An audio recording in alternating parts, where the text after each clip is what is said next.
Hey everyone, so today I want to talk about kind of the obsession with constant growth. Okay, that sometimes our society and our culture has.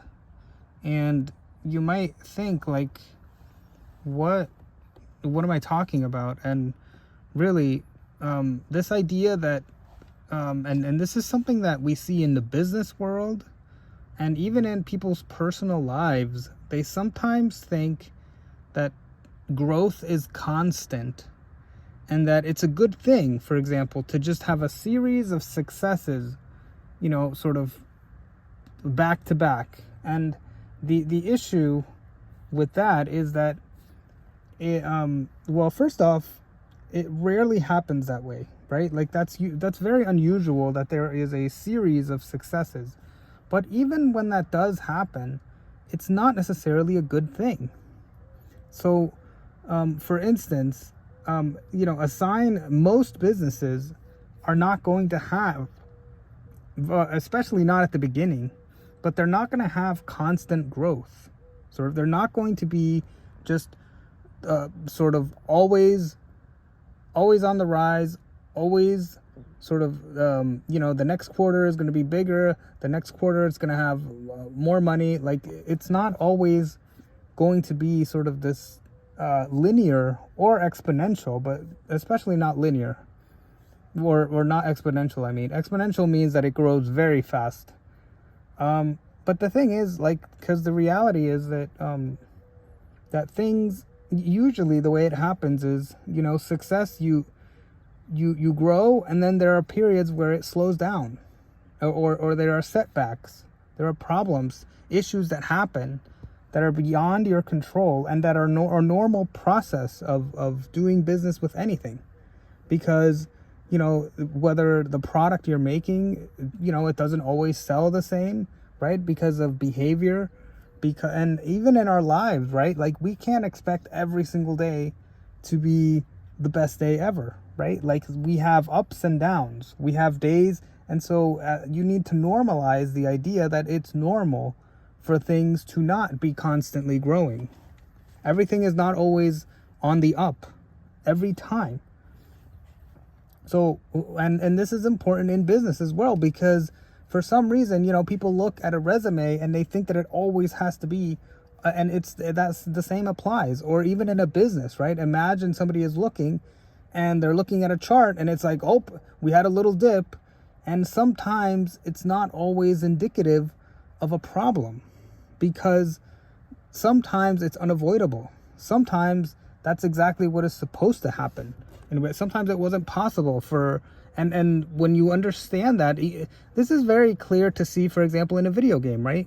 When you're playing a video game, you can see that sometimes you win, right? But then sometimes you have difficulty playing a game, right? Like, there are things that happen that it's almost impossible. And in some cases, when you're playing in a hard difficulty, it's almost impossible to get it. It's almost like it's designed to not happen that way. And yet you are still successful and victorious.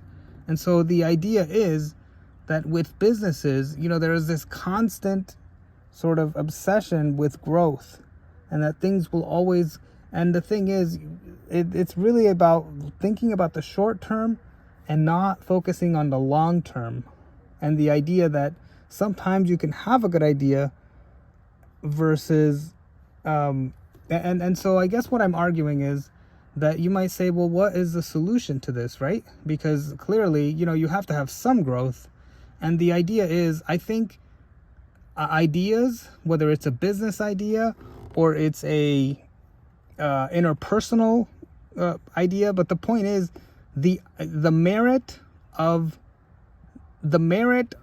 what you're doing, or I guess what I'm saying is, the idea, it should be judged by its merit. So it should be judged by whether the idea is sound and good versus whether there is a result right now. And so, because sometimes the result will take time to happen. It's not something that is supposed to happen yet, or that it's something that takes time.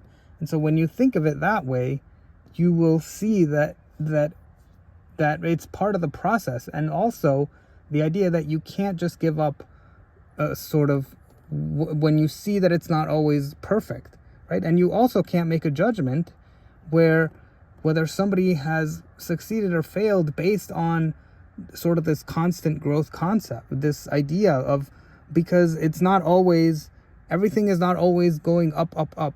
It's, the chart is not always, and that's why, I'm kind of critical, because, I know it makes sense to chart things and graph things, but the reality is I don't think it's accurate. It's an accurate measure of whether a company is in the long term going to succeed. And in fact, somebody needs a vision, a long-term vision and understanding of what is happening, and then make the argument that this is the right path, even if there are slowdowns, which oftentimes are normal, normal parts of doing business. And in your own personal lives, in your own personal life, you're going to look and think to yourself, is this something that, just because I'm going to a slump through my life does not mean that it's not the end of the world, right? You don't have to see yourself as a failure, because those are that's part of the journey. That's the failure sort of. So sometimes, I guess what I'm saying is that you want to look at things from a longer term perspective, and also be able to understand what is supposed to happen, and what is normal and what is not normal. And so that the perfectionism, I guess is what I'm saying, can work against you in this case. And so perfectionism can be a flaw. If perfectionism is good, if you're using it in its execution, and if you're doing everything you can, but expecting perfection in results, I think is impossible. And that's what I'm arguing today. And in your own life, and so your actions can be perfectionist, can be perfect, and that's good, but your results are not going to be perfect, and that's normal. And I think that's universal. And so if you're a perfectionist and you're expecting perfection in everything, in your results, I don't think that's realistic. Because the problem is, if you do seek perfection in that way, you're going to start doing things that are not necessarily the most effective. You're going to be doing things that are short-term short terms are good, but long-term, it's not going to suit you well. And so, because sometimes you're going to have to make sacrifices today so that tomorrow you can be a lot better off, but you're not going to get to that better off unless you make those sacrifices today. And those sacrifices today are going to require a setback, a slowdown, an investment of time or money, something that is going to cause a loss in the short term, but in the long term will give you gains. And so that's what this is about. It's perfectionism is good in in your execution, but in results, don't expect perfection. So thank you all, and I hope you all are doing well, and thanks for tuning in.